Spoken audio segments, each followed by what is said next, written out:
To join the MCU was the biggest dream come true. I've been dreaming about being a Marvel superhero since I saw Iron Man when I was 8 years old with my dad in the movie theater, and I said that I wanted to be the biggest Marvel superhero of all time, which is very ironic because my dream came true. Cassie Lang is the biggest superhero. She's 40 feet tall.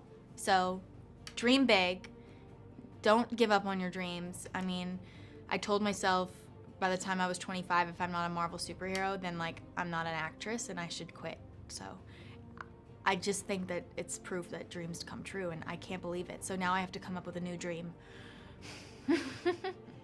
I think Ant-Man movies resonate with audiences around the world because Ant-Man is the everyman, and I think that he's super relatable because he's just like me. He's just normal, and that's what I related to most about Cassie Lang and why I was so excited for the opportunity to bring this character to life. She's a dork, she's a mess, she's impatient, but the biggest thing is she has a really huge heart, and I know that that's a beautiful thing, but it really gets her into a lot of trouble because she doesn't understand what it means to be a hero yet. But she wants to make her dad proud, so she's gonna do whatever it takes to do it. Cassie is all grown up. How would you describe your character? I would describe Cassie Lang, she is all grown up. Cassie Lang is all grown up, and I'd describe her as impatient, open-hearted, and ambitious. She's seriously ambitious. She's got a mind of her own now. It's been a while since we've seen her, and she's been through a lot. You know, her dad's been gone, and she had to make a choice, and she chose to look out for the little guy. She was a hero in her own way. Even without the super suit, I think that she just fights the good fight, and you can feel that. And in this movie, I hope that audiences feel how much we wanted to show that her heart is huge. And just kind of like what a mess she is, you know? She's tripping over herself and kind of a klutz, just like me, kind of a dork.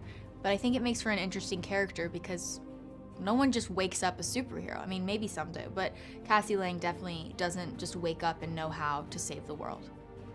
I think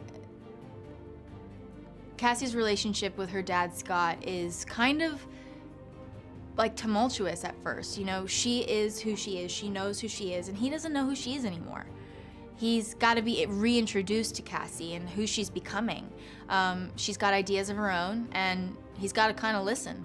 In this movie, the heart of the story is a father and a daughter reconnecting. I like to jokingly say it's like a road trip movie, father-daughter trip through the quantum realm, and you know, they're learning about themselves all over again. They're making up for lost time, and I can really relate to that, and I think a lot of people can relate to reconnecting and making up for lost time. You know, if you get a chance to hang out with your parents, she's kind of lucky that she gets to hang out with her dad, even though she kind of unlocked the biggest supervillain of all time and everything is her fault. She gets to reconnect with her dad, so that's the plus side of making a huge mistake. Finding the father-daughter dynamic with Paul Rudd was the easiest thing ever. He's the best actor ever. He's so funny. I'm so lucky because I always dreamed of being in the Marvel movies, and I got to be in a movie with Paul Rudd, someone I'm a huge fan of, and you know, he just believed in me, he trusted me, and he told me not to hold back and to take risks and to try that joke and not be afraid to fail, which is the most beautiful thing because he didn't have to do that. This is his franchise, it's his movie. He could have just come to work every day and like said bye, but he encouraged me to try, which I think is very Ant-Man. It's very superhero. He was definitely my hero on this movie, and without him, I wouldn't have been able to take as many risks. That trust let me fly. Cassie's relationship with Hope is kind of like great. I think that Hope really supports Cassie. She believes in Cassie and kind of wants her to just jump. I think Ant-Man is the opposite of that. He wants to keep Cassie safe. He doesn't want her to take risks. He wants to protect her at all costs. And you can feel that in the movie, and it causes like a tension between Hope and Ant-Man and Cassie, but Hope's got Cassie's back, and I think it just is empowering. It's, you know, women helping women. It's a family kind of love and support, and I'm excited to see audiences feel that.